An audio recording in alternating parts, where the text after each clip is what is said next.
Hello, Sarah. Hi, Eva. Thanks for coming and joining A New You. And I would just want to say that I encountered your posts on LinkedIn a little while ago, and I realised after reading so many of them how it was advocacy in motion, and you were doing such a fantastic job, and you're so dedicated to it. It seems like a new post comes out every day. It's quite astounding. So we met earlier in the week, and we spoke about how you were late diagnosed autistic at 35.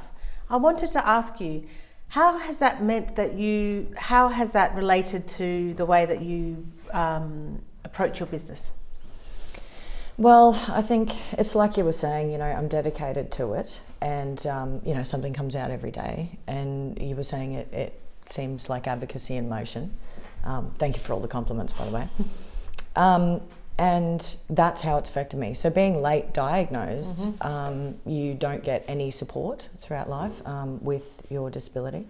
And as such, you learn to self-advocate. And then on top of that, having children with disabilities that were also late diagnosed, you learn a trick or two.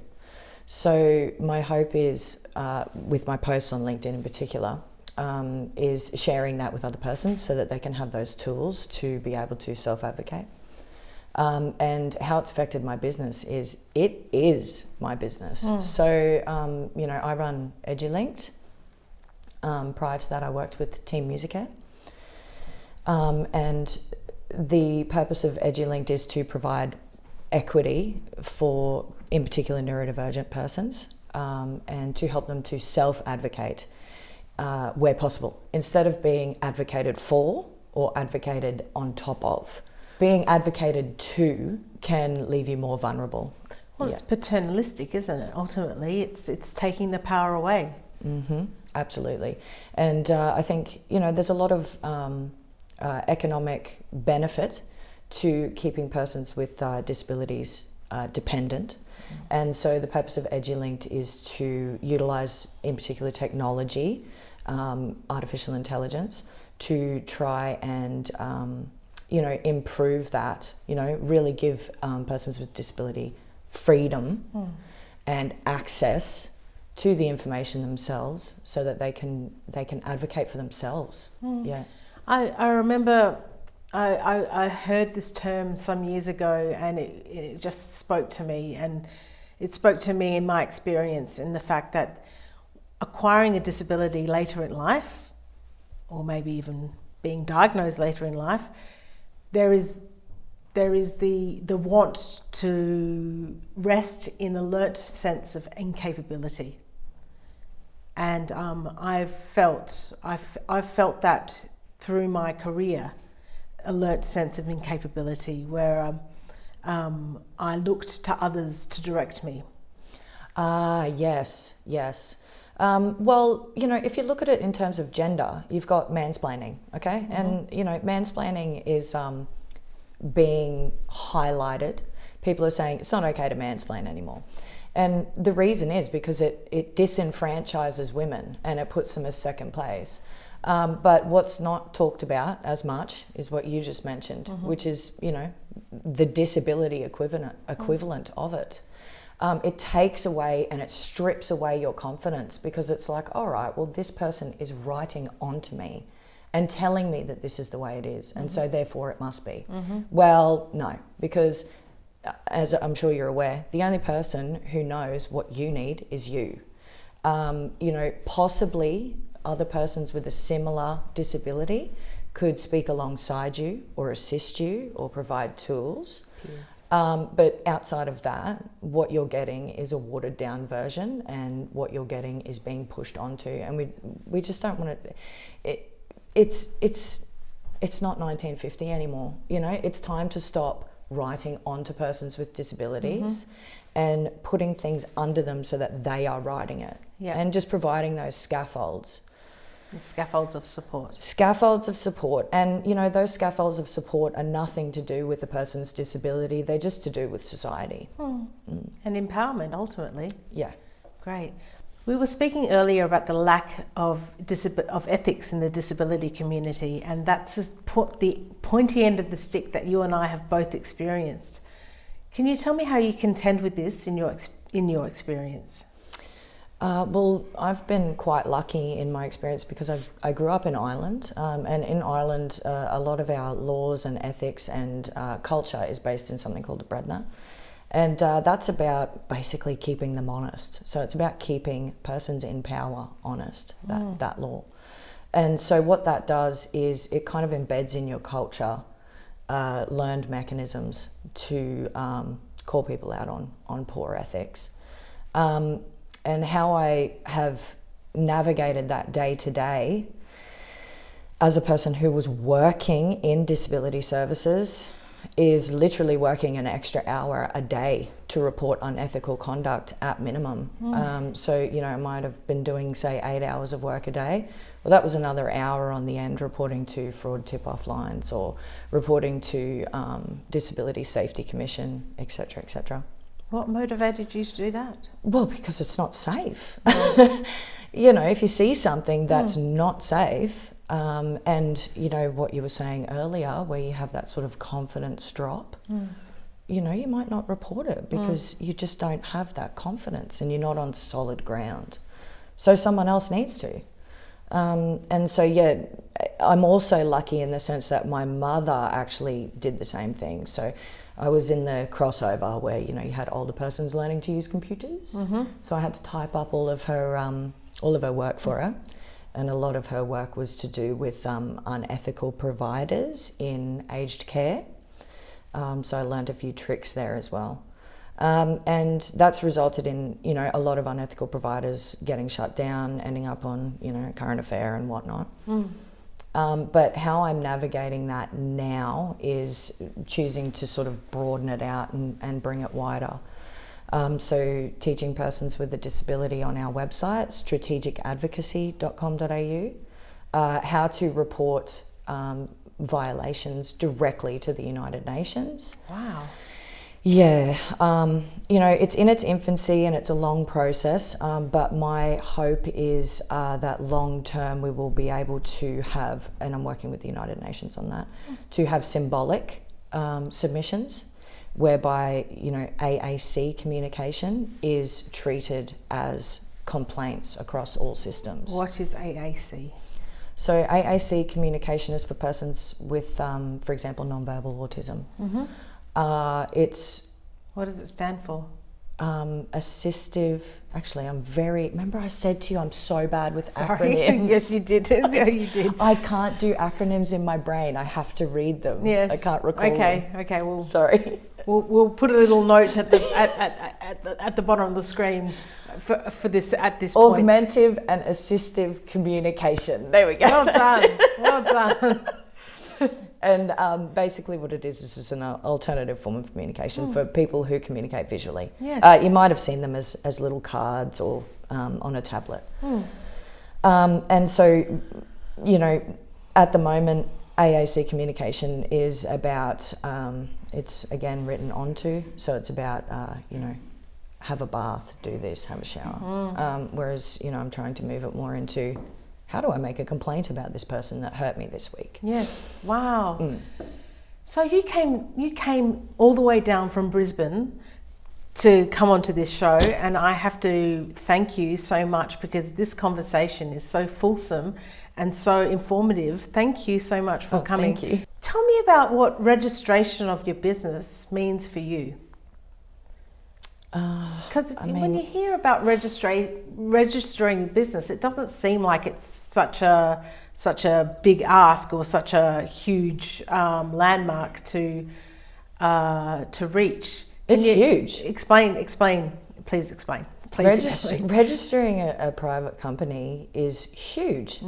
I mean, I'm sure you have possibly been to the website. It's completely inaccessible.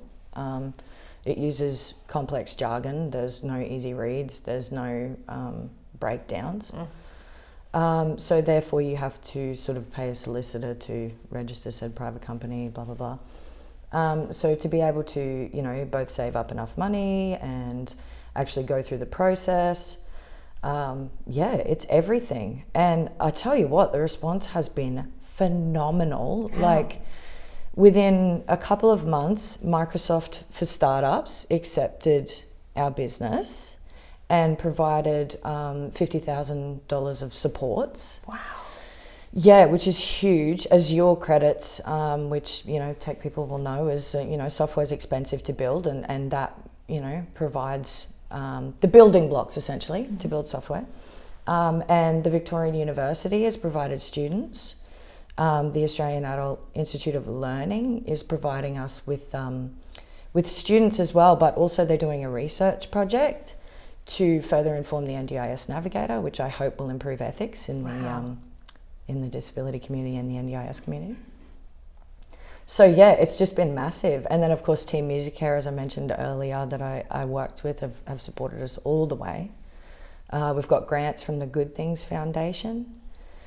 Yep, and also grants from the Regional Tech Hub. So just waiting on the government to get on board. So hopefully they're next to support us. You're absolutely on fire. But what I try and do when I do a process is I go, okay, how would this function if I couldn't read or if I had low literacy levels? So, I mean, I am dyslexic, but it's very, very mild. And so even just bringing it back to registering the business, when I went to the website, I just went, oh my God, this would be impossible if I had severe dyslexia. No chance. And so I just started rewriting the websites as best I could and as inclusive as I could. So again, strategicadvocacy.com.au, I try and make those websites more accessible. So registering an ABN, there's a visual version and an AAC version. That you've come up with? Yeah, that I've tried to just sort of break down to make it actually accessible to start your own business and register your ABN. Absolutely. I developed a training back in the deep, dark lockdown days called Nexus for Arts Access Victoria, in which I took budding disabled artists through how to create a footprint for themselves within the sector.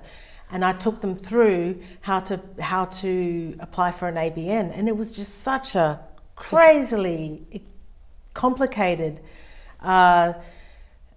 process, almost like it used to be, when you used to have to fill out those forms with all the little boxes. And oh gosh, it's just such a it fools with your head. It really does, and it's these little things. If you want to go for a grant, then you have to have an ABN a lot of the time, or you have to have a registered charity, and then we've just got this big loop. And what strikes me the most is that if you have dyslexia, you're actually more likely to be of above average intelligence than the general population. So not only are we cutting out, a whole facet of people, we're actually cutting out a whole facet of people that have above average intelligence. So it's such a culture, it's such a culture, and it's such a system of disablement. It seems that the elite / the powers that be have benefit from people like you and I, and people who may have learning difficulties or dyslexia. It seems they benefit from them not knowing or not being able to access the information they need in order to create change. And so we're just going around and around in this whirlpool of dysfunction and disablement. I wonder if there's something you want to say about that. Yeah, it is my opinion that we absolutely are going around and round, like you said, in circles. But I mean, it's quite lucrative, isn't it? I mean, the NDIS is worth billions upon billions and billions and billions of dollars. And if you speak to, many people on the scheme, they have lots of ideas as to how it can cost a lot less very fast. And of course, number one is centering lived experience. We've experienced it. We know the holes, we know the ethics, we know the problems, we know the dramas. So just put us in charge. And I think over time, we're seeing a pushback. in response to the fact that persons with disabilities have just gone, no, we need this and you will give it to us. There's been, false debts raised, as I'm sure you've seen. So we are seeing that bit of a blowback, but with every movement, it ebbs and flows like waves. At the moment, there's consequences being put in for persons with disabilities, but when the wave comes up again, it's going to be bigger than it was before, and they're going to have to give us more. What do you mean by consequences? Consequences like pushback, blowback. So, if someone's a whistleblower, you might see something, you might see consequences for speaking up. Well, I heard about that person that got taken off the scheme because they complained or something. Yeah. And they're not isolated stories. And, I think it's important to remember that for every, 1 or 2 stories that you do see, of course, there's many that you don't hear about. And there's only some that make it forward. Yes. Yeah. And I also think it's important to highlight something that is not really ever actually spoken about, which is that 82% of the disabled Australian population is not covered by the NDIS. The NDIS only covers 18% of the disabled people in Australia, and yet it's getting all the airtime. I'd like to know what is being done for those 82% of people who no longer are getting the services that they need. Exactly. It's a real concern because, like you said, we've got a huge proportion of the population that isn't even getting any assistance.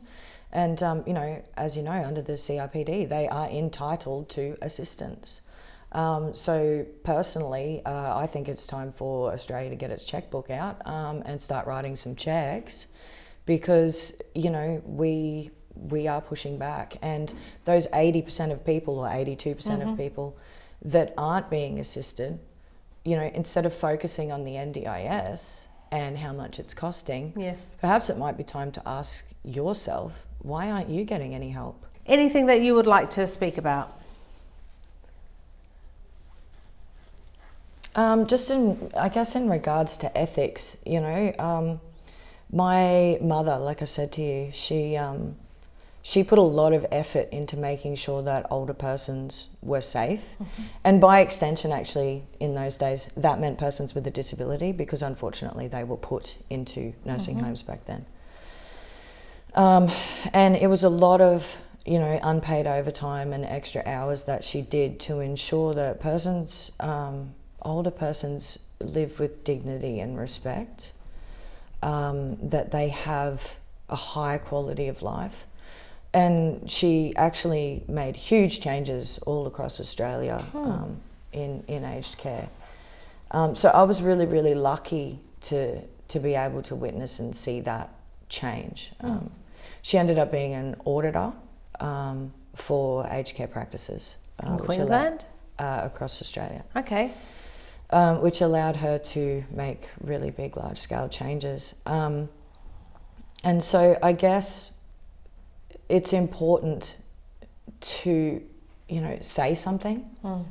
And it might only be something small that you see. You might not even be 100%, but just report any lack of ethics that you see or anything that doesn't seem right.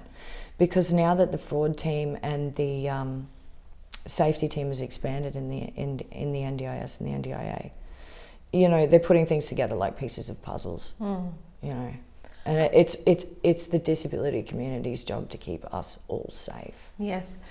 Well, I know that there's an organisation called the Sunflower Organisation, and their main focus is young people with disabilities in retirement homes, and so it's something that's still latent, still something that happens today.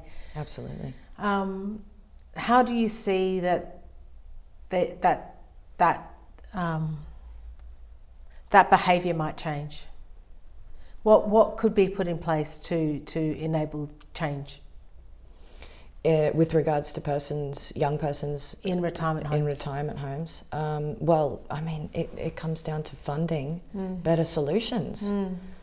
It really does. It comes down to funding better solutions. I mean, you can also apply accessible building codes across all buildings. Yes.